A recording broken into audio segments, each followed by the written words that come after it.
ఈ వీడియోలో compiler and interpreter అంటే ఏంటి, అలాగే కంపైల్ టైమ్ ఎర్రర్స్ అంటే ఏంటి అండ్ రన్ టైమ్ ఎర్రర్స్ అంటే ఏంటో కూడా చూద్దాము. Most of the company interviews లో అడే కామన్ క్వశ్చన్ అనమాట. చాలా ఈజీగా ఎక్స్ప్లెయిన్ చేస్తాను, లెట్స్ గో. కంపైలర్ అంటే సోర్స్ కోడ్ నుంచి మెషిన్ లెవెల్ లాంగ్వేజ్ లోకి కన్వర్ట్ చేయడము. సోర్స్ కోడ్ అంటే యూజర్ రాసే కోడ్ నుంచి బైట్ కోడ్ నుంచి కన్వర్ట్ చేయడము. దీనిని కంపైలర్ అంటారు. అలాగే ఇంటర్ప్రిటర్ ఏం చేస్తుందంటే బైట్ కోడ్ ని తీసుకొని లైన్ బై లైన్ ఎగ్జిక్యూట్ చేస్తుంది. దీనిని ఇంటర్ప్రిటర్ అంటారు. అలానే కంపైల్ టైమ్ ఎర్రర్స్ అంటే కంపైల్ చేసే టైంలో ఎర్రర్స్ రావడం. అండ్ రన్ టైమ్ ఎర్రర్స్ అంటే రన్ టైమ్ లో వచ్చే ఎర్రర్స్ ని రన్ టైమ్ ఎర్రర్స్ అంటారు. Let's take a simple example.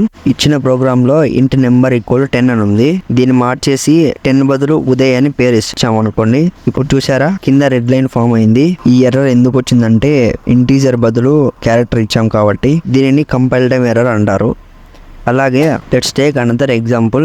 ఈ ఎగ్జాంపుల్లో ఏ ఈక్వల్ టు 10 ఉంది, బి ఈక్వల్ టు 0 ఉంది. దీన్ని కంపైల్ చేసి చూస్తే ఇప్పుడు ఎర్రర్ వచ్చింది. దీనిని రన్ టైమ్ ఎర్రర్ అంటారు. అంటే 10/0 అంటే అన్డిఫైన్ కాబట్టి అన్డిఫైన్ వస్తేనే రన్ టైమ్ ఎర్రర్ అని పిలుస్తారా అంటే కాదు. Take another example. ఒక అరే లెంత్ 5 ఇచ్చారు, 6th అరే కాల్ చేస్తే రాదు కదా.